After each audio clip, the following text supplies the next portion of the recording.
Hola, hola. Mi nombre es Jimmy Alberto Ortiz. Les hablo desde la ciudad de Bogotá, Colombia. Creé este canal porque constantemente, antes de leer un libro, siempre me queda la curiosidad de saber cuál es el tipo de narrativa que tiene el autor de ese libro que estoy interesado en leer.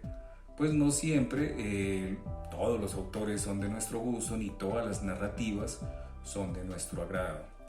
Mi intención es dar a conocer ese estilo que maneja cada autor. Constantemente estoy leyendo fragmentos de novelas o libros que encuentro que caen en mis manos por X o Y razón. La idea es que ustedes queden con esa picadita de curiosidad, a ver si les interesa saber el contexto de todo el fragmento que les acabo de leer. De verdad espero que en algún momento mis lecturas lleguen a ser la motivación para que usted lea el libro completo. Para el día de hoy quiero leer un libro que me pareció duro de leer. No porque sea difícil de entender, sino porque es una cruda realidad actual, constante y verídica. El libro para hoy es un libro gordo. Se llama El hambre y es de Martín Caparrós. De manera explicativa y para entrar en contexto, siempre leo la sinopsis del libro y también la biografía que venga publicada en el mismo, para darnos un poquito de contexto respecto a lo que estamos leyendo y de quién está escribiendo lo que vamos a leer. Para esta ocasión, Martín Caparrós.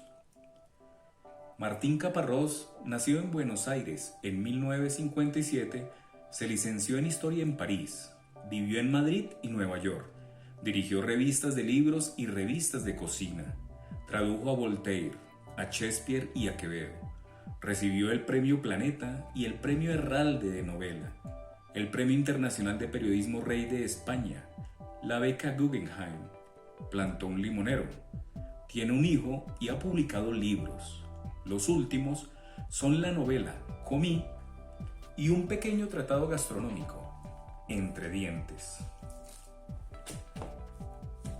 Esta es la sinopsis que hace directamente Martín Caparrós del libro El hambre.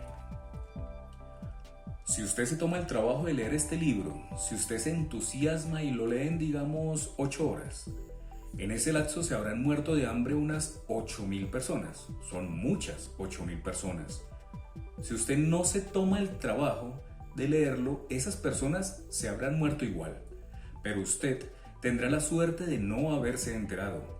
O sea que, probablemente, usted prefiera no leer este libro. Yo creo que haría lo mismo. Es mejor en general no saber quiénes son, ni cómo ni por qué. Pero si usted leyó este breve párrafo en medio minuto, sepa que en este tiempo solo murieron de hambre entre 8 y 10 personas en el mundo. Respire aliviado.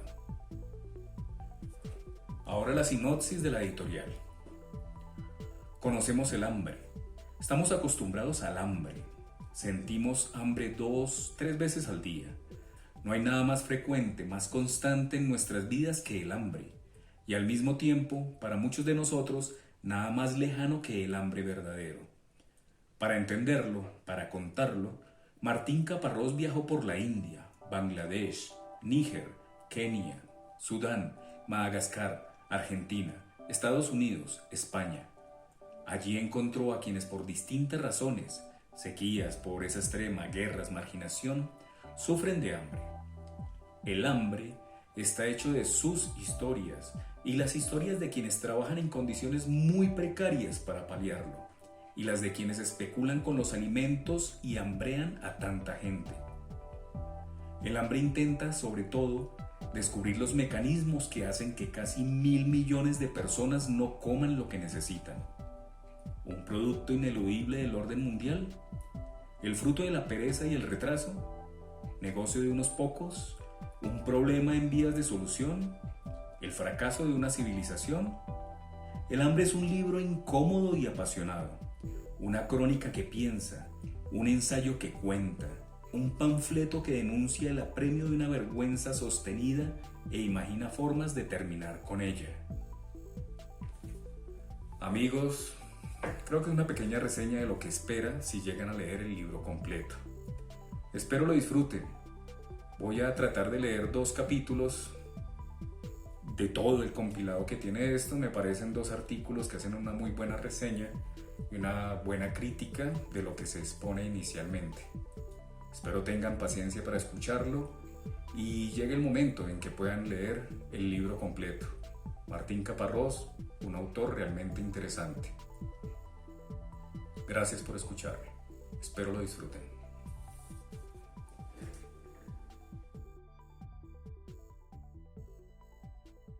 Ninguna enfermedad, ninguna guerra, ninguna plaga han sido tan letales y al mismo tiempo tan evitables como el hambre.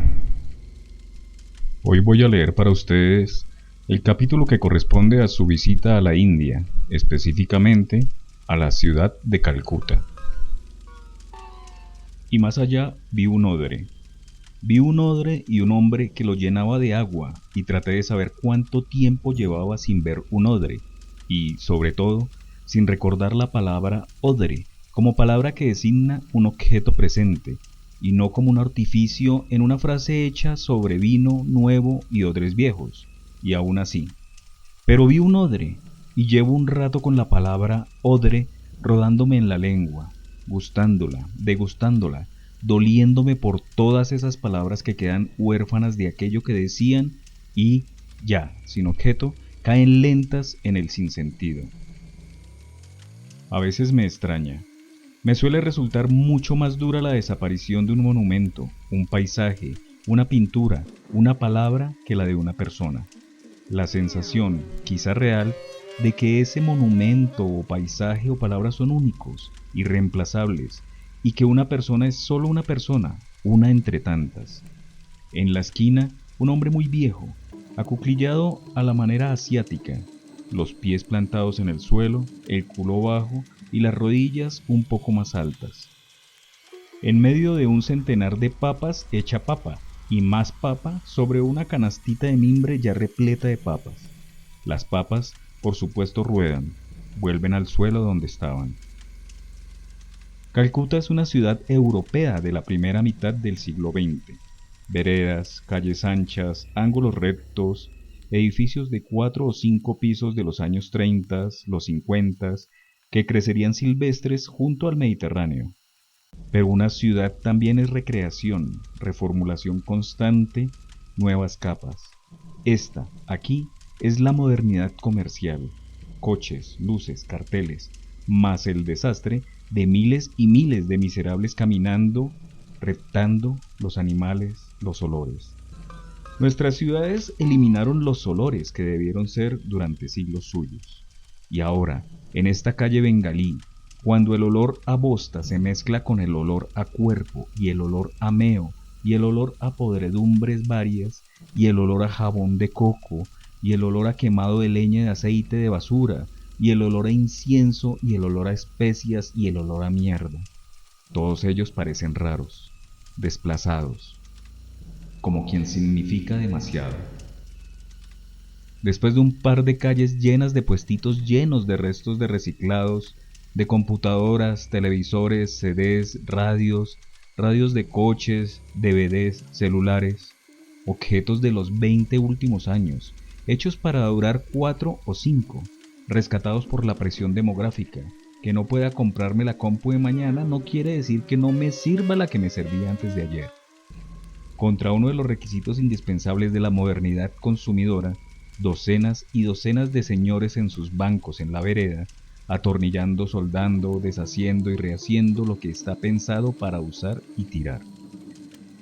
Acá hay millones pensados para usar y tirar. Reptan, caminan. Entre 20 o 30 carcasas de compus en distintos estados de delicuescencia, 2 barritas de incienso hacen lo suyo. Son objetos que solo tienen olor cuando están nuevos, lo pierden enseguida. Ahora, aquí, el incienso ocupa su lugar. Durante siglos, milenios, Las mercaderías se dividían en perecederas y perennes. La comida y la bebida se acababan.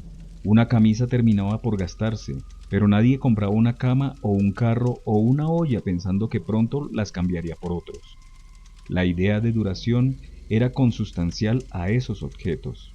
El capitalismo más reciente consiguió darles a todos la misma calidad que la comida o la bebida. Son para ser consumidos y consumirse. Consumir es una palabra muy rugosa. Por eso, ahora, supongo, el mundo está tanto más lleno de comerciantes, porque nada se compra de una vez por todas, porque todo debe ser comprado y vendido infinidad de veces.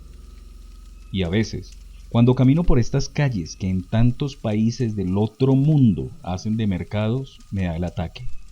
Miles y miles, digamos, camisetas mismas, miles y miles de chancletas parecidas, miles y miles de carteras, zapatillas, peines, pelotitas, cacerolas, destornilladores para que miles y miles de personas parecidas las compren y miles de personas parecidas ganen un día más algún dinero para ir a su vez a este u otro mercado a comprar sus camisetas, sus chancletas, peines, cacerolas y el arroz que precisan para poder volver al otro día a vender miles y miles de, digamos, las mismas camisetas, miles y miles de chancletas parecidas, miles y miles y miles.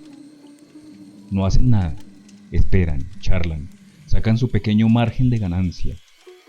Son un poco más inútiles que el resto. No agregan nada a esas camisetas, o a esos cables, o a esas bananas, o a esas zapatillas, o a esos caramelos. Sin ellos serían iguales. ¿Qué pasaría si desapareciera esa actividad tan notoriamente innecesaria, el comercio?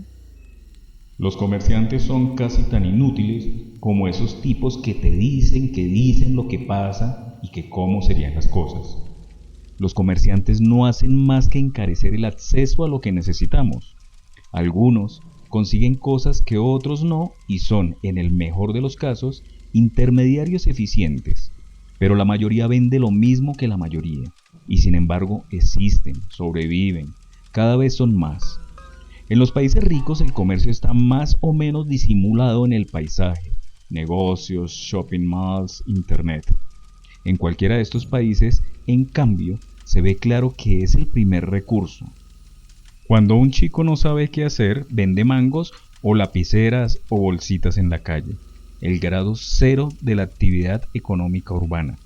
Las calles existen como espacios para miles y miles de personas se ganen la vida comprando y vendiendo. Eliminarlos, es obvio, no es tan fácil. El sovietismo lo intentó y los convirtió en una manada de empleados públicos inertes, aburridos, más improductivos todavía, y nunca pudo solucionar realmente el problema de la distribución de las cosas. Pero, aun si se encontrara una buena alternativa, ¿qué harían esos millones que viven hoy de eso? ¿Encontrarían alguna ocupación útil, productiva? ¿Se liberaría una fuerza de trabajo y energía social tal que todo cambiaría? ¿O más bien llenarían las calles de buscas y mendigos? Buscas y mendigos. Calles repletas de buscas y mendigos.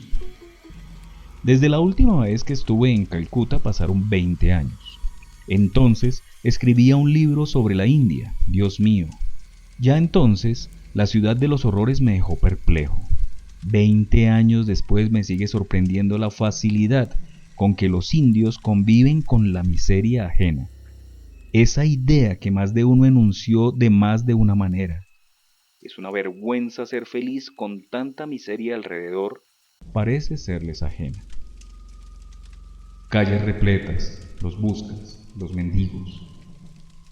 Y el modo en que se siente el polvo de la calle, ovillado, achicado, defensivo, los brazos alrededor de las rodillas, la cabeza hundida entre las rodillas, un pie sobre el otro, como si se cuidaran mutuamente, un tirador de rickshaw descansando, son las 2 de la tarde, hace un calor de estupro, un tirador de rickshaw de Calcuta trota descalzo, sus pies sobre el asfalto o lo que haya, sus pies, a lo largo de los años, han pisado todo lo que se pueda pisar en este mundo. Se protegen, ahora se acaricien. Porque Calcuta rebosa de animales. En Calcuta hay vacas indolentes que destruyen el tránsito. Hay cerdos que retosan en la basura tan frecuente. Hay cuervos que se roban comida de las mesas. Hay ventanas con redes para evitar los robos de los cuervos. Hay monos más ladrones, más rabiosos. Hay pollos que cacarean en jaulas de agonía. Hay perros satisfechos, extrañamente satisfechos. Hay millones y millones de señoras y señores.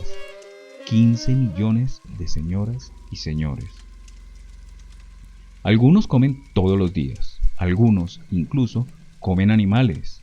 En el mercado central de Calcuta, los animales para comer siguen siendo animales hasta que se los comen. Desolladas, deshuesadas, cortadas, en trocitos, selladas al vacío, amortajadas en celofanes varios. Las carnes que comemos en nuestros países, cada vez más carniceros hacen todo lo posible por alejarse del animal que fueron. Que nadie piense en los ojos tristes de una vaca cuando se come un bife. El balido tiernito del cordero en el momento del gigot. En los países más pobres, los animales siguen siendo animales hasta el penúltimo momento.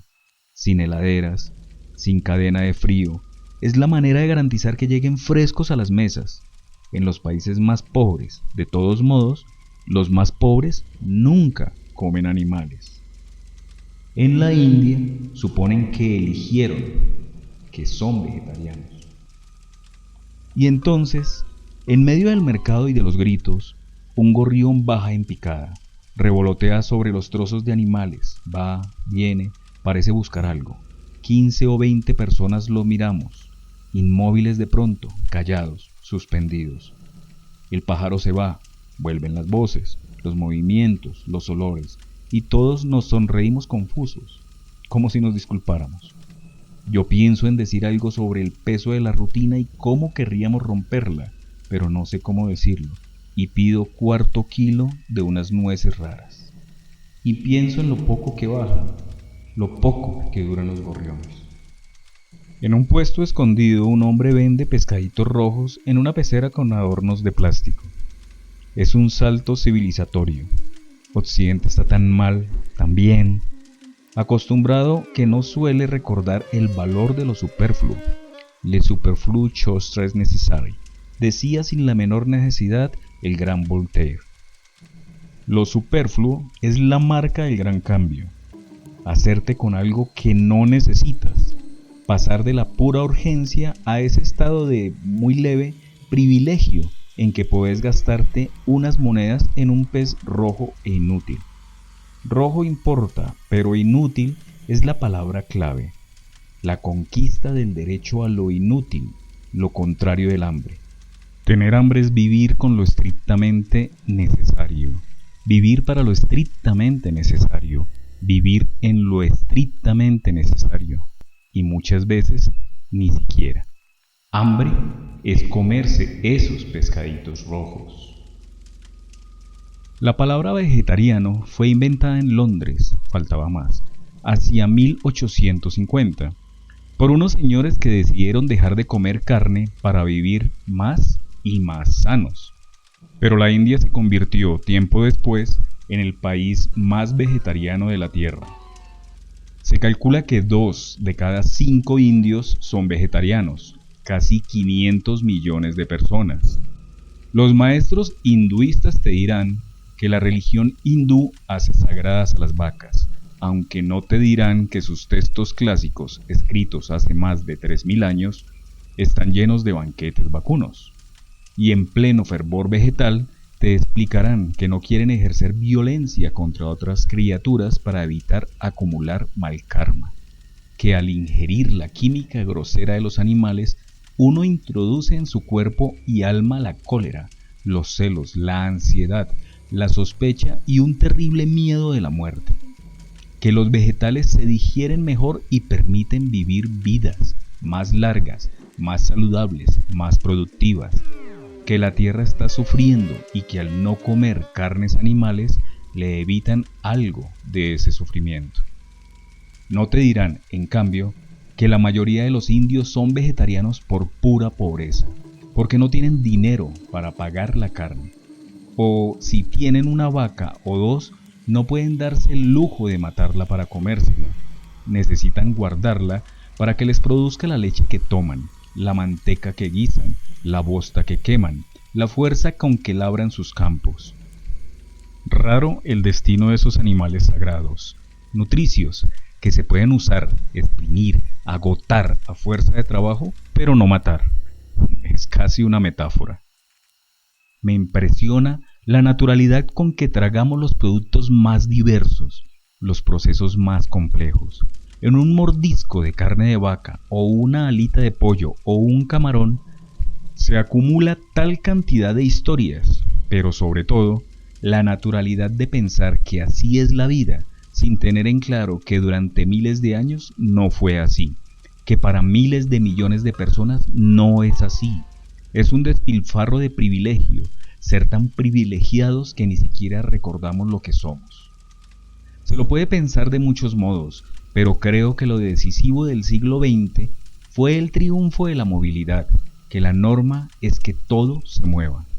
Antes de 1900 había unos miles de kilómetros de vías, no había coches, ni camiones, ni carreteras para ellos, y no había, por supuesto, aviones, ni supertanques, ni helicópteros, ni bicicletas, ni motos, ni submarinos, ni subterráneos. No solo había muy pocos medios de transporte, las personas se transportaban mucho menos, vivían, casi todos, en ciudades a escala humana, en pueblos, en campos, en donde todo se hacía caminando. Después aprendimos a tomar como normal el desplazamiento continuo. Cada mañana viajo 20 kilómetros para ir a mi trabajo, cada vacación 400 o 4000, para ir a torrarme a una playa postálita. Es curioso, el hombre que era un animal bastante quieto se volvió movedizo. Y lo mismo pasó con su comida. Siempre hubo tráfico, pero hasta hace un siglo solo se trasladaba lo muy valioso o lo muy necesario. Ahora todo circula. Un ruso come uvas en enero y un indio rico queso camembert, y los chanchos chinos engordan con soya argentina y miles de millones siguen sin comer carne. Comer animales casi siempre es un lujo. Salvo raras excepciones, la alimentación humana de base está compuesta por cereales, en todos los rincones del mundo, en todos los países y las culturas. Pero los cereales no aportan suficientes proteínas para satisfacer todas las necesidades. Lo primero que se agrega en todos lados son las leguminosas. Después vienen los tubérculos.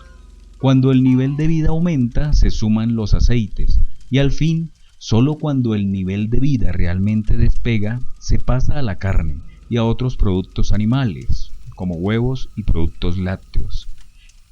Y después, comerse un buffet es pura locura planetaria. Los habitantes de países más o menos ricos comemos al revés de cómo comió la enorme mayoría de la humanidad desde el principio de los tiempos. Es un cambio cultural radical y no parece que lo notemos demasiado. Los hombres siempre comieron sobre todo hidratos de carbono y fibras vegetales. A veces, cada tanto, los acompañaban con un trocito de proteínas animales. Cada vez que comemos un bife con ensalada, una pata de pollo con arroz, una hamburguesa con puré, un choripán, estamos dando vuelta a esa costumbre milenaria, poniendo el trozo de animal como el centro al que acompañan esos hidratos o fibras vegetales. Creo que no nos damos cuenta de la pompa que eso significa. Creo que cualquier indio, cualquier africano, muchos sudacas lo notarían enseguida, porque para la mayoría de los habitantes del otro mundo, el sistema sigue siendo el mismo. El consumo mundial de alimentos parece muy variado, pero 3 o 4 cuartos de la comida consumida en el planeta es arroz, trigo o maíz. Solo el arroz es la mitad de la comida mundial. Digo la mitad de toda la comida que los 7.000 millones de humanos comemos cada día es arroz. Comer animales en nuestro mercado global es un lujo que empieza a ser asiático. En 1980, los chinos comían en promedio 14 kilos de carne por persona por año. Ahora unos 55 kilos. Y lo disfrutan tanto. Comer carne es aspiracional. Los recién llegados a la módica prosperidad se la comen para mostrar que ya son prósperos, que pueden hacer lo mismo que hacen los ricos del mundo, que nada de lo carnicero le es ajeno. Con lo cual, además, se apropian de esos males que hasta hace poco no sufrían: enfermedades cardiovasculares, cánceres del sistema digestivo y demás delicias del colesterol. Y se sumen en el infierno climático. Los pedos de las vacas, cargados de metano, son la pesadilla de los ecólogos, casi un quinto de los gases de efecto invernadero. Y competimos. Los animales no solían comer lo mismo que los hombres. Marvin Harris, el gran antropólogo americano, supuso que el tabú del cerdo en 2 o 3 de las grandes religiones de Dios único se debía a que competía con el hombre por los mismos alimentos. O sea, era un despilfarro. Lo contrario de las vacas, ovejas, cabras que comían pasto que el hombre no comía y por lo tanto le servían para transformar esas calorías inaccesibles en algo que sí podía tragar. Ya no. Ahora el 75% de la comida que se les da a los animales podría ser consumida por los hombres: la soya, el maíz y los demás granos. Es un invento más o menos reciente. Las vacas comieron pasto, pero hacia 1870, con los nuevos barcos frigoríficos, los ingleses empezaron a comprar carne americana, de vacas alimentadas con maíz y otros granos. Era una carne más grasa, más sabrosa, decían entonces. Hasta la Segunda Guerra Mundial, esa carne alimentada a granos era un lujo. Solo el 5% de la producción mundial, reservada a los más ricos americanos y europeos. Pero ya en los 50, con el aumento de los rendimientos agrícolas, los Estados Unidos buscaron un modo de colocar su excedente. Las multinacionales alimentarias americanas presionaron para instalar esa carne alimentada a grano en las mesas del mundo. Ahora, la gran mayoría de la producción mundial funciona según ese modelo, y el rebaño aumenta. Si hablamos de vacas, solo vacas, hace medio siglo había 700 millones en el mundo. Hoy hay 1400. Cada 5 personas, una vaca. Más carne vacuna que carne humana comiéndose el planeta. Y después están las grandes fábricas de chanchos y de pollos. Brasil, uno de los más grandes productores agrícolas del mundo, debe importar grano para alimentar a sus infinitos pollos. Brasil es el primer exportador mundial de pollos. Sus criaderos alumbran cada año 7.000 millones de pollos. Cada año los brasileros matan tantos pollos como habitantes tiene el mundo y los reparten por doquier. Y Estados Unidos y China perecen otros tantos cada uno, solo que se los comen ellos. El problema es que se necesitan 4 calorías vegetales para producir 1 caloría de pollo, 6 para producir 1 de cerdo y 10 calorías vegetales para producir 1 caloría de vaca o de cordero. Lo mismo pasa con el agua. Se necesitan 1.500 litros para producir 1 kilo de maíz, 15.000 para 1 kilo de vaca.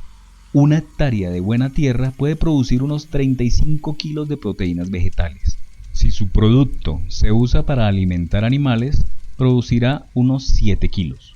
O sea, una persona que come carne se apropia de recursos que, repartidos, alcanzarían para 5 o 10 personas. Comer carne es establecer una desigualdad bien bruta. Yo soy el que se permite comer un alimento 5 veces, 10 veces más costoso que el que vos comés. Comer carne es decir a mí qué carajo me importan los otros 9. Comer carne es un alarde bestia de poder. En las últimas décadas, el consumo de carne aumentó el doble que la población, el consumo de huevos 3 veces más. Hacia 1950, el mundo comía unas 50 millones de toneladas de carne por año. Ahora, casi 6 veces más, y se prevé que vuelva a duplicarse en 2030. La ganadería ya usa el 80% de la superficie agrícola del mundo, el 40% de la producción mundial de cereales y el 10% del agua del planeta. La carne es fuerte. La carne es la metáfora perfecta de la desigualdad. Pero el momento, el suspiro en la historia, el breve lapso de la carne puede estar terminando. Lester Brown, pionero ecólogo, dice que cuando le preguntan cuánta gente puede alimentar nuestro planeta, él pregunta a su vez ¿con qué dieta?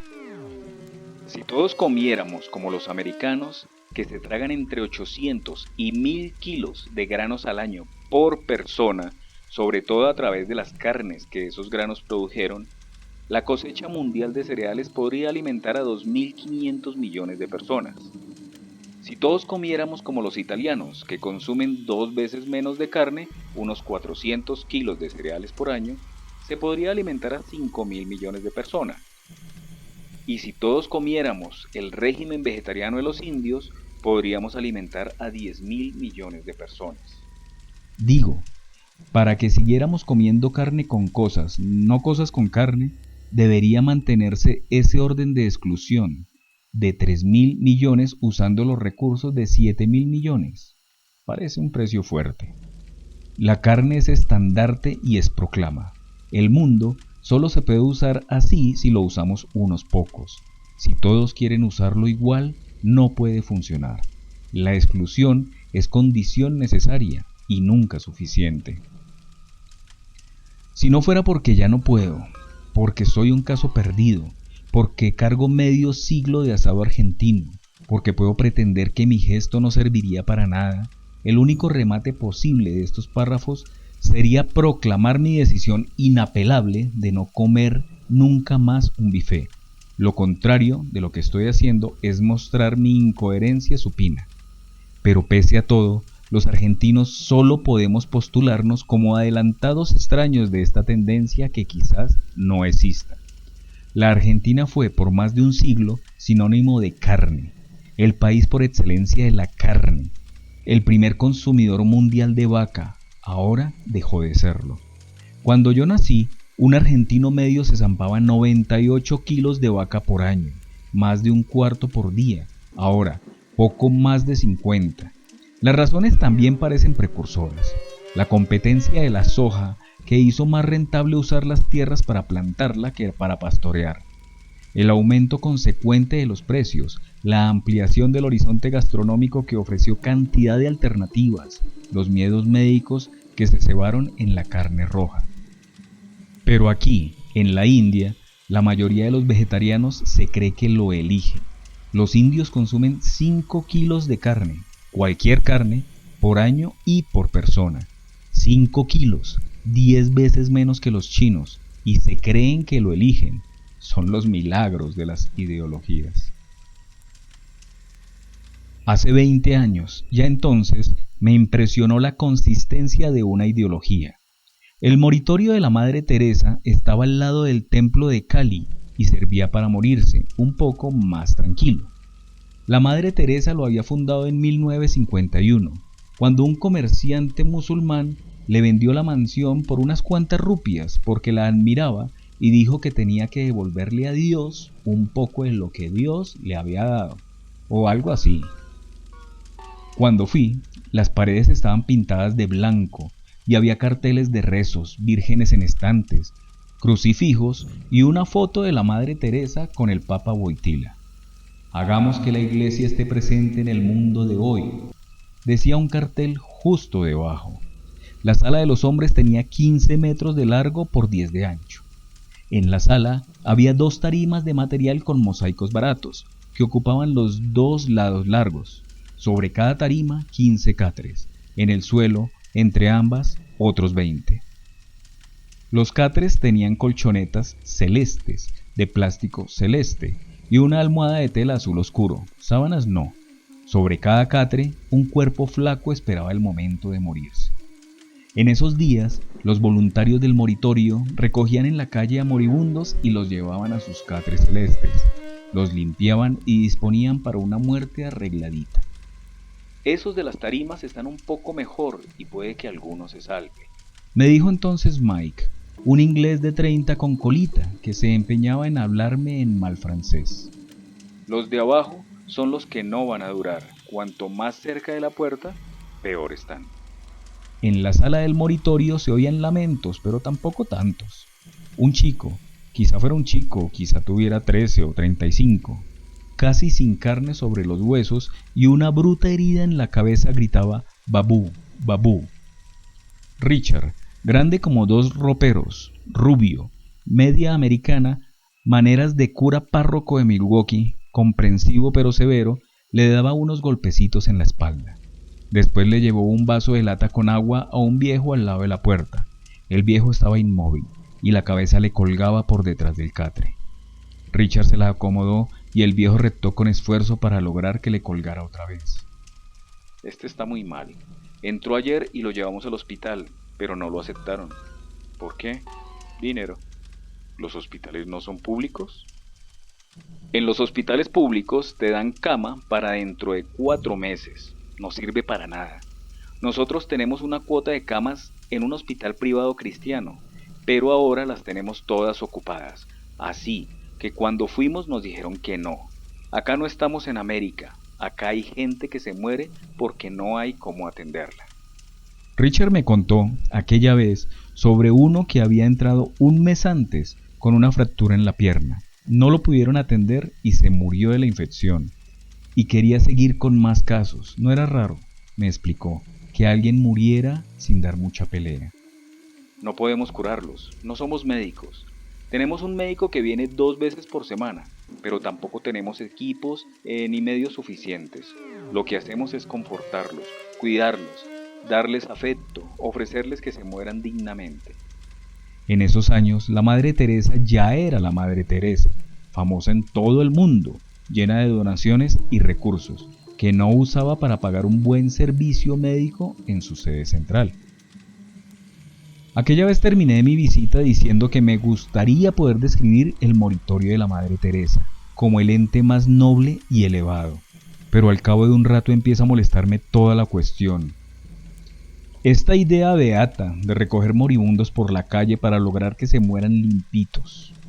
Si quieren hacer algo por esa gente, me gustaría que fuera ayudarlos a vivir mejor, no a morirse mejor. Es cierto, por un lado, que para ocuparse tanto de sus muertes hay que creer que la muerte es un camino hacia otra parte, y entonces quizás importa cómo llega, aunque no creo que un catre más y unas costras menos hagan la diferencia. Pero además, sigo pensando que el moritorio es una exageración del modelo de la beneficencia católica clásica, esa forma de paliar los efectos más visibles de las guarangadas sociales sin atacar ni un poco las causas de esas guarangadas. De pronto, mientras una cabra y un chico desnudo se muerden las orejas con fruición de hambrientos, me parece que la Madre Teresa es una señora de la parroquia del Pilar un poquito más sufrida y me da gran cabreo. Y todavía no sabía muchas cosas. Después me enteré que la señora Agnes Gonza Bojasiu, también llamada Madre Teresa de Calcuta, era un cuadro belicoso de su Santa Madre, con un par de ideas fuertes, entre ellas la idea de que el sufrimiento de los pobres es un don de Dios. Hay algo muy bello en ver a los pobres aceptar su muerte, sufrirla como la pasión de Jesucristo, dijo ella muchas veces. El mundo gana con su sufrimiento. Por eso quizás la religiosa les pedía a los afectados por el famoso desastre ecológico de la fábrica Unión Carbide en el Bhopal indio, que olvidaran y perdonaran, en lugar de reclamar indemnizaciones. Por eso, quizás, la religiosa fue a Haití en 1981 para recibir una legión de honor del dictador Jean-Claude Duvalier, que le donó bastante plata y explicar que Baby Doc amaba a los pobres y era adorado por ellos. Por eso quizás la religiosa fue a Tirana a dejar una corona de flores en el monumento de Enver Hoxha, el líder estalinista del país más represivo y pobre de Europa. Por eso quizá la religiosa defendió a un banquero americano que le había dado mucho antes de ir preso por estafar a cientos de miles de pequeños ahorristas y tantos otros logros semejantes. Aquella vez en Calcuta, en 1994, tampoco sabía cómo la señorita Agnès usaba un halo de santidad que había sabido conseguir. Los santos pueden decir lo que quieran, dónde y cuándo quieran. Ella usaba esa bula para llevar adelante su campaña mayor, la lucha contra el aborto y la contraconcepción. Ya lo había dicho en Estocolmo en 1979, mientras recibía el Premio Nobel de Paz. El aborto es la principal amenaza para la paz mundial. Y después, para no dejar dudas, la contracepción y el aborto son moralmente equivalentes. Y más tarde, ante el Congreso norteamericano que le dio un título muy extraordinario de ciudadana honoraria, los pobres pueden no tener nada para comer, pueden no tener una casa en donde vivir, pero igual pueden ser grandes personas cuando son espiritualmente ricos. Y el aborto, que sigue muchas veces a la contracepción, lleva a la gente a ser espiritualmente pobre. Y esa es la peor pobreza, la más difícil de vencer. Decía la religiosa, y cientos de congresistas, muchos de los cuales aprobaban el aborto y la contraconcepción, la aplaudían embelesados. Aquella tarde en Washington, su cardenal James Hickley lo explicó clarito. Su grito de amor y su defensa de la vida no nata no son frases vacías, porque ella sirve a los que sufren, a los hambrientos y los sedientos.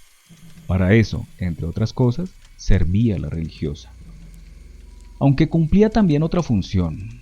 Todos, los países de grupos de amigos, de los equipos de voleibol, los grupos de tareas, necesitan tener uno bueno, un modelo, un ser impoluto, alguien que les muestre que no todo está perdido todavía.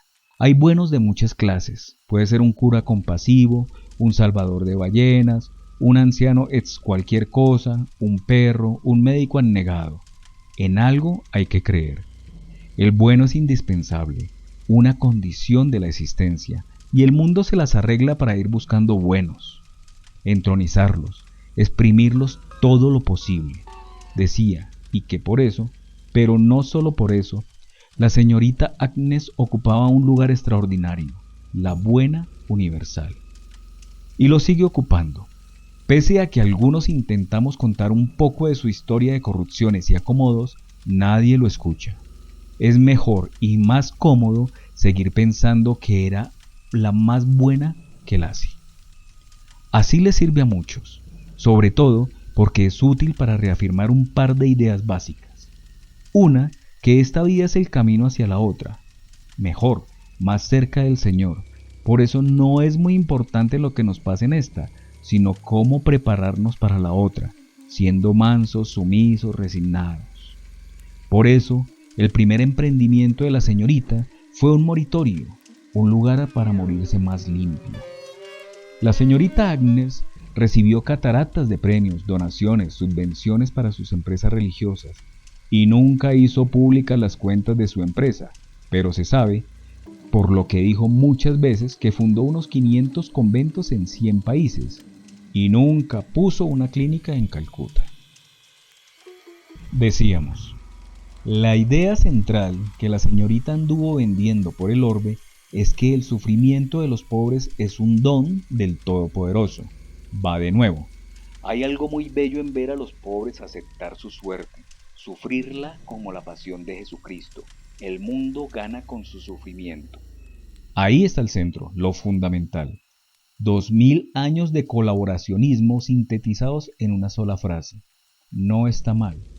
Hay algo muy bello en ver a los pobres aceptar su suerte. Y al César lo que es suyo y el hambre que dignifica a los hambrientos. O eso decía la señorita, tan buena como era. Ahora tiene un relevo, el cardenal Bergoglio, tan bueno como Lacy, pero más poderoso, que consiguió rescatar una institución en caída libre. La Iglesia Católica, gracias al Papa peronista, ha vuelto a ser un peso pesado en la pelea por el sentido. Gracias a él, una forma de ver el mundo que entrena multitudes en la obediencia y la aceptación de lo que no se entiende, de lo que dicen los que saben, los que tienen el poder de su saber, está recuperando su potencia. Pero la religión cristiana, con todo y lo que hizo, nunca podrá llegar a la altura de la hindú en su capacidad de aquietar a los pobres. Las religiones sirven más que nada para eso, si uno vive en una vida de mierda, corriendo la coneja, comiendo poco más o menos lo justo, necesita poder creer que hay un orden superior, un algo que lo explica o justifica. Que explique, por supuesto, el hecho de que haya unos pocos que tengan todo y manden y decidan de las vidas y las muertes. Pero no solo eso, que explique, faltaba más, la tontería de morirse y que te convenza de que no es terminal. Pero no es solo eso, que explique con dificultad la razón o por lo menos el origen de tantos males como el mundo carga. Pero tampoco solo. Cuando los testamentos dicen que bienaventurados sean los pobres porque de ellos es el reino de los cielos, están dando un gran paso. Por primera vez, una religión occidental imaginó que ser pobre tiene un valor agregado a la inocencia que le permitirá a quien ostente esa condición una recompensa, el reino de los cielos, que debería tranquilizarlo y llevarlo a soportar la porquería de su vida como un paso incómodo pero necesario para otra tanto más coqueta. La hindú, en cambio, es más radical. No ofrece nada, no glorifica la condición del pobre. A su cultura nunca se le ocurrió que presenciara simular que le adjudicaba algún valor, sino que establece tajante que si alguien es pobre, si alguien sufre, si alguien pasa hambre, es porque está pagando por sus propios errores, está viviendo la consecuencia de lo que hizo en vidas anteriores, que es su culpa y que en síntesis se joda. Se llama karma y es el mejor invento de esa cultura milenaria turra. La única quizá que le permitió a un pequeño grupo de jefes controlar durante siglos y seguir controlando tantos millones de desarrapados siempre moribundos. Esto es India, es pura potencia y les gusta llamarse la mayor democracia del mundo, y lo son. No les gusta decir que son el país con más desnutridos del mundo, y lo son. Que la mayor democracia tenga la mayor masa de hambrientos debería ser una causalidad incómoda. Pero quién sabe, ¿no? El hambre es, por supuesto, muy confuso. Las cifras varían. Es muy difícil calcular con precisión cuántos hombres y mujeres pasan hambre. La mayoría vive en países con estados precarios, incapaces de registrar a buena parte de sus ciudadanos, y las organizaciones que tratan de contarlos tienen que usar, en lugar de censos detallados, cálculos estadísticos. La FAO es la Agencia de Naciones Unidas responsable de cifrar el hambre en el mundo. Lo intentan. Estudian los inventarios agrícolas, las importaciones y exportaciones de alimentos, los usos nacionales de esos alimentos, las dificultades económicas y desigualdades sociales y, a partir de ahí, determinan la supuesta disponibilidad de comida para cada individuo. La diferencia entre necesidades calóricas y calorías disponibles les dan su cantidad de desnutridos. Es un método posible, y no hay todavía otros que funcionen, pero es tan aproximado que resulta muy maleable. Sus resultados son tan hipotéticos que se pueden corregir según las necesidades del momento. De hecho, últimamente la FAO consiguió una reducción importante de la cantidad de desnutridos en el mundo, con un cambio en la metodología de sus cálculos. Ya lo habían hecho otras veces. En 1974, sus expertos estimaron que la cantidad de hambrientos del mundo rondaba los 460 millones. Era más o menos lo mismo que decían otras organizaciones de la Organización Mundial de la Salud, UNICEF, y que en 10 años la cifra podía pasar a unos 800 millones en 1989, confirmaron sus predicciones. Había, dijeron entonces, 786 millones de hambrientos. Pero en 1990, la FAO revisó todos sus cálculos anteriores. Dijo que el método estadístico que habían usado estaba mal y que ahora sabían que en 1970 ya no había 460 millones de hambrientos, sino más del doble, 941 millones. Lo cual les permitía decir que los 786 millones de ese momento, en 1990, no suponían un aumento del hambre, sino un retroceso, un gran logro. 10 años después, en 1999, dijeron que los hambrientos eran 799 millones. ¿Dónde estaría el millón que les faltó para 800? Y que por lo tanto, el hambre había vuelto a avanzar, hasta que volvieron a revisar sus propios números y dijeron que en realidad en 1990 no había 786 millones, sino 818, y que por lo tanto habíamos ganado otra vez. Y ahora, en su último informe, el hambre de 1990 ha vuelto a aumentar. Ya eran retrospectivamente 1.015 millones de personas. Hemos ganado tanto. La guerra contra el hambre también está hecha de estas cosas. Y sin embargo, las cifras de la FAO son las cifras que se respetan, que se usan, que este libro también usa, y sus cambios no solo sirven para que los grandes poderes mundiales se queden más tranquilos y convenzan a sus súbditos de lo bien que funcionan sus políticas. También se usan para decidir el destino de miles de millones de dólares en ayudas y partidas. De esos números depende, en buen burocratés, la continuidad de las políticas y la asignación de los recursos. Yo decidí usar las cifras más conservadoras. Prefiero equivocarme por defecto que por exceso. Si aceptamos provisoriamente las cuentas revisadas de la FAO, en este momento hay 842 millones de personas con hambre. 842 millones de personas son muchas personas. Más del 12% de los habitantes del mundo pasa hambre. 1 de cada 8 personas en el mundo pasa hambre. 1 de cada 8 personas son muchas personas.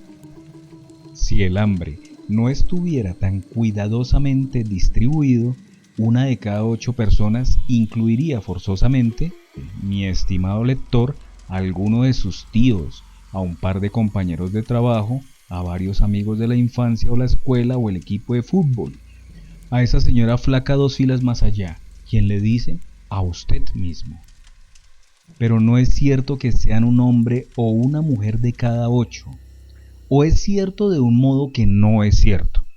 El hambre, es obvio, no está repartido en cada uno de los 8 habitantes del planeta. Está perfectamente concentrado en los países más pobres, lo que el burocratés llama países en vías de desarrollo, por no llamarlos países en la vía hacia el otro mundo. Ya nadie dice subdesarrollado, dicen burocratés en vías de desarrollo. La palabra en desarrollo, que parece tan clásica, es de las más recientes. Apareció en inglés hacia finales del siglo XIX, pero se usaba solo en fotografía para definir una copia poco revelada. Su primer uso político data de 1949, en el discurso inaugural del presidente americano Harry Truman. Debemos embarcarnos en un nuevo programa para que los beneficios de nuestros adelantos científicos y nuestro progreso industrial llamen a la mejora y al crecimiento de las áreas subdesarrolladas. Más de la mitad del mundo vive en condiciones cercanas a la miseria. Su alimentación es inadecuada, son víctimas de enfermedades. Su vida económica es primitiva, su pobreza es una desventaja y una amenaza tanto para ellos como para las áreas más prósperas. La amenaza, de algún modo, por suerte permanece. Y todavía la llamamos tercer mundo, un concepto claramente permitido. Decir tercer mundo tenía sentido cuando había otros dos, el supuesto primer mundo, el bloque capitalista tal como quedó constituido después de la Segunda Guerra Mundial, y el supuesto segundo mundo, el bloque soviético, que se fue armando a partir de esa guerra, la Revolución China, las independencias africanas y asiáticas. El tercer mundo era entonces ese conglomerado disímil, confuso, de países que no estaban ni en el primero ni en el segundo, que no eran ni ricos ni soviéticos. El segundo mundo, sabemos, ya no existe. No puede haber tercero, pero el planeta sigue estando claramente dividido. Hay un bloque rico, norteño, cada vez menos occidental, donde la calidad de vida es infinitamente superior, que sigue marcando todavía la política y la economía. Y después viene el otro mundo, los pobres, los más pobres. Hay países cuya pertenencia al otro mundo podría discutirse, hay muchos que no. 50, para empezar, pueden reivindicar su derecho indudable. son los que forman la lista de los países menos desarrollados, una categoría que inventaron las Naciones Unidas hace 40 años para definir a los más pobres de los pobres, los desconocidos de siempre. Entre ellos hay 34 países africanos. Además de Níger está Angola, Benín, Burkina Faso, Chad, Comoros, Eritrea, Etiopía, Gambia, Guinea, Guinea-Bissau, Guinea Ecuatorial, Lesoto, Liberia, Madagascar, Malawi, Mali, Mauritania, Mozambique, República Centroafricana, República Democrática del Congo, Ruanda, Santo Tomé y Príncipe, Senegal, Sierra Leona, Somalia, Sudán, Sudán del Sur, Tanzania, Togo, Uganda, Djibouti, Zambia. Y también hay 14 de la región Asia-Pacífico: Afganistán, Bangladesh, Bután, Camboya, Kiribati, Laos, Myanmar, Nepal, Samoa, Salomón, Timor Oriental, Tuvalu, Vanuatu, Yemen y un americano, el infaltable Haití. Otros 3, Botswana, Cabo Verde, Maldivas, fueron promovidos hace poco a países en vías de desarrollo. Esos 50 países, donde viven más de 750 millones de personas, el 11% de la humanidad, reúnen entre todos el 0,5% de la riqueza mundial. Son el núcleo duro e indiscutible.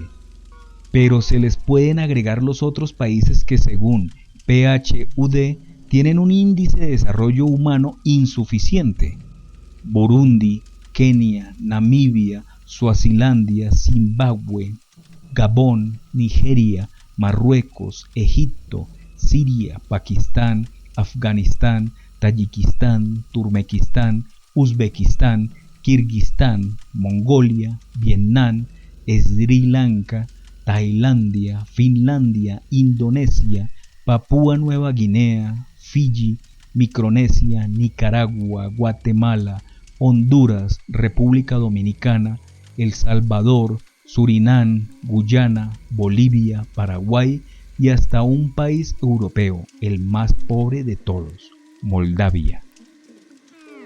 O, si no, olvidarse de todos esos nombres y quedarse con un criterio frívolo. Se llamará Otro Mundo a los 128 países cuyos productos brutos anuales son menores que la fortuna del señor más rico del mundo, un mexicano llamado Carlos Slim. Y quedan todavía las grandes mezclas, los 5 países cuyo desarrollo está moviendo el mercado global: los BRICS, Brasil, Rusia, India, China y Sudáfrica. Tienen enormes cantidades de población hundida. De hecho, entre la India y China concentran casi la mitad de la desnutrición mundial. Las diferencias, las pertenencias, no siempre respetan los límites nacionales. Entre las costas chinas y sus provincias interiores hay más distancias que entre Francia y Turquía. Entre San Pablo y el sertón brasileño siguen habiéndolas más que entre Italia y Armenia. Y lo mismo pasa, de algún modo, con los pobres países que se pretenden clase media del mundo, como la Argentina o México, e incluso con los nuevos pobres de los países más ricos. Todos ellos viven de formas varias en el otro mundo. En el otro mundo no hay casas firmes, no hay cloacas, no hay agua corriente, no hay hospitales ni escuelas que curen o que enseñen. No hay trabajos dignos, no hay estado protector, no hay garantías, no hay futuro. En el otro mundo no hay, sobre todo, comida para todos. De los 842 millones de hambrientos, la mayoría está en el sur de Asia, 295 millones, por el peso de los indios y los bengalíes. Son, digamos, 15 millones menos que hace 10 años y siguen siendo el 17% de la población. Los 166 millones de asiáticos del este son, en su mayoría, chinos. Son casi 30 millones menos que hace 10 años. En el sudeste de Asia la cantidad de hambrientos también se redujo mucho. De 113 millones pasaron a 65. En África Negra, en cambio, aumentó. Eran 209 millones en 2000. Son 223 millones ahora. Igual que en África del Norte y Medio Oriente, de 18 millones pasaron a 25. En América Latina, en cambio, bajaron de 61 millones en 2000 a 47 hoy. Y los 18 millones de hambrientos del mundo desarrollado siguen más o menos constantes. Así que el otro mundo no podría ser de otra manera. Concentra la mayor parte de los hambrientos del planeta, 825 millones de personas. El hambre es el mal que más personas sufren después de la muerte, que sufren casi todas. Y es por eso el que más mata, sí, después. No tienen plata, no tienen propiedades, no tienen peso, no suelen tener formas de influir en las decisiones de los que toman decisiones. Hubo tiempos en que el hambre era un grito, pero el hambre contemporáneo es sobre todo silencioso, una condición de los que no tienen la posibilidad de hablar. Hablamos con la boca llena los que comemos, los que no comen generalmente callan, o hablan donde nadie los escucha. De esos 825 millones de desnutridos, el del otro mundo, unos 50 millones son víctimas de alguna situación excepcional, un conflicto armado, una dictadura despiadada, una catástrofe natural o climática, sequías, inundaciones, terremotos. Quedan 775 millones que no pasan hambre por ninguna situación excepcional, solo porque les tocó formar parte de un orden social y económico que les niega la posibilidad de alimentarse. Según la FAO, el 50% de los hambrientos del mundo son pequeños campesinos con un trocito de tierra, el 20% de los campesinos sin tierra, el 20% pobres urbanos y el 10% pastores, pescadores y recolectores. Desde 2007, se calcula, algo cambió radicalmente en la población del mundo. Por primera vez en la historia, más personas viven en las ciudades que en los campos. La explicación más obvia, millones de personas huyen todos los años de sus campos porque, en conjunto, los campesinos siguen siendo más pobres. De los 1.200 millones que viven en extrema pobreza, según el Banco Mundial, menos de $1.25 por día, 3/4 viven en el campo, 900 millones de campesinos extremadamente pobres. Entre esos campesinos sin tierra o con tan poca tierra se reclutan las presas favoritas del hambre. 3 de cada 4 no comen suficiente. El resto son los habitantes de ese nuevo lugar de la miseria, los márgenes de las grandes ciudades, los slums, favelas, bidonvilles, villamiserias. En cualquier caso, el hambre sigue siendo la mayor amenaza para la salud de los habitantes del otro mundo. Mata todos los días más personas que el SIDA, la malaria y la tuberculosis juntas. El hambre es una de las razones principales para explicar que la esperanza de vida en España sea de 82 años y de 41 años en Mozambique, 83 años en Japón y en Zambia 38. Que haya personas que nazcan con todas las chances de vivir el doble que otras solo porque nacieron en otro lugar, en otra sociedad. No se me ocurre forma más bruta de injusticia. Se trata de definir qué es mortal y qué no, de qué es lícito morirse y de qué no. Todo está ahí.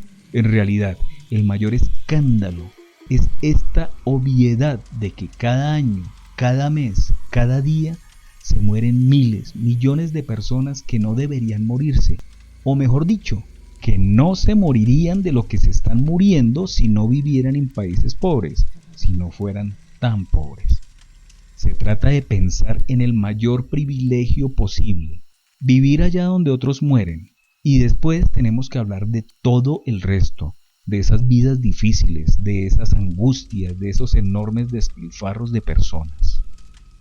Los números atacan y podrían seguir páginas y páginas, pero los números suelen ser también, lo sabemos, el refugio de ciertos canallas. ¿Y si en lugar de ser 842 millones los hambrientos fueran 100 millones? ¿Y si fueran 24 millones? ¿Y si fueran 24? Entonces diríamos, bueno, ¿no es tan grave? ¿Cuánto empieza a ser grave? Los números son la coartada de un relativismo pobre. Si les pasa a muchísimos, es muy malo. Si es a muchos, es más o menos malo. Si a pocos, no es tan malo. Si este libro fuera valiente, si yo fuera valiente, no incluiría ningún número. No somos, me refugio, canalla, en la cuevita de la cantidad. Bien, con esto se concluyó el capítulo de la visita de Martín Caparrós a Calcuta. De la misma forma visitó muchos otros lugares, creo que ya los nombré anteriormente. Estuvo en Nigeria, en ciudades como Delhi, Bombay, en Bangladesh, en Estados Unidos, Argentina, Madagascar, y explica los tipos de hambrunas que se viven en cada ciertos lugares y de las causas que llevan a estas personas a sufrir el hambre. Me sorprendió ingratamente Estados Unidos, el país capitalista por excelencia, en donde hay gente que muere de hambre también. No lo pensaría uno de una manera muy fácil. Lo mismo en Argentina, que se vive una situación muy parecida a Colombia. Entonces, espero que les haya gustado esta lectura. El libro es muy interesante, finalmente llega a ser hasta depresivo, porque uno se da cuenta fácilmente de la injusticia y la soberbia que gobierna este mundo, que gobierna nuestra gente. Entonces, espero de verdad que les haya gustado y recuerden seguirme. Mi nombre es Alberto y mi placer es leer para usted.